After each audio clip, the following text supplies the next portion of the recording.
नमस्कार, टीव्ही 9 मराठीच्या news top 9 मध्ये आपलं स्वागत। मी प्रज्ञा आणि बुलेटिनच्या सुरुवातीलाच मोठी बातमी आहे। मनसे आणि भाजप युतीच्या हालचालींना वेग आलेला आहे। राज ठाकरे दिल्लीला रवाना झालेत। फडणवीस सुद्धा सध्या दिल्लीतच आहेत। राज ठाकरे यांची गेल्या 4 दिवसातली ही दुसरी दिल्ली वारी आहे। टीव्ही 9 मराठीची ही एक्सक्लुझिव्ह बातमी आहे।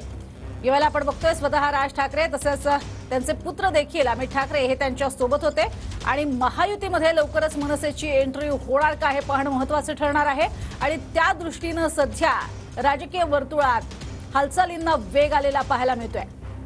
स्वतः राज ठाकरे हे आता दुसऱ्यांदा दिल्लीमध्ये चाललेले आहेत आणि त्यांची ही दिल्ली वारी पाहायला मिळतेय। अर्थातच येत्या काळातल्या लोकसभा निवडणुकांसंदर्भात मनसेची एंट्री ही महायुतीमध्ये कशा पद्धतीने होते, कोणत्या जागा 48 जागांपैकी त्यांना मिळतात हे पाहणंही महत्त्वाचं ठरणार आहे।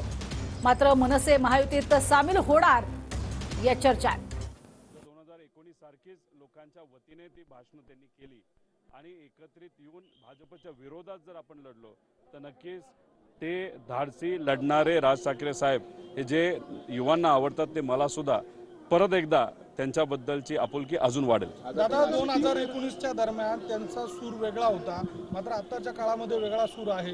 जसं अनेक नेत्यांच्या संदर्भामध्ये ईडीच्या नोटिसा आल्या, भूमिका बदलल्यात, तसंही राज ठाकरेंच्या बाबत बोललं जातं। तुम्ही कसं बघता याच्याकडे? तुम्हाला ईडीची मध्यंतरी नोटीस आली? ईडी आणि अशा विविध ज्या काही संस्था आहेत त्याला घाबरून जर एखादा नेता त्यांची भूमिका बदलत असेल तर ते योग्य नाही। राज ठाकरे साहेबांना मी विनंती करतो की आज लोकांना लढणारी लोक पाहिजे।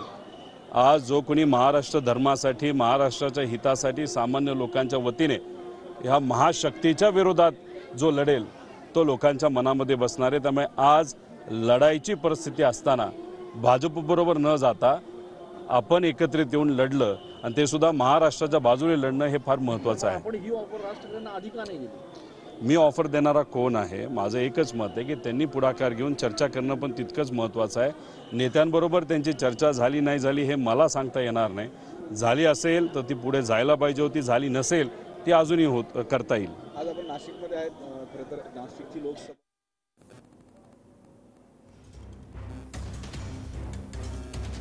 महायुतीमध्ये लवकरच मनसेची एंट्री होते का हे पाहणं आता उत्सुकतेचं असणार आहे। मनसेला महायुतीत घेण्यासाठी सगळ्या हालचाली होताना पाहायला मिळत आहेत। आता राज ठाकरेंनी एक व्यापक हिंदुत्वाची भूमिका घेतली आहे, त्यामुळे क्षेत्रीय अस्मितेसोबत एक राष्ट्रीय अस्मिता देखील त्यांनी स्वीकारलेली आहे। त्यामुळे असा काही त्यांच्याशी विरोध नाही आहे, पण म्हणून काही त्यांच्याशी अलायन्स झाला अशी पण परिस्थिती नाही आहे। आत्ता मी एवढं नक्की म्हणू शकतो की आमचे आणि त्यांचे विचार हे बऱ्यापैकी सध्या जुळत आहेत। म्हणजे हे संकेत मानायचे का आम्ही पुढच्या काही काळातले?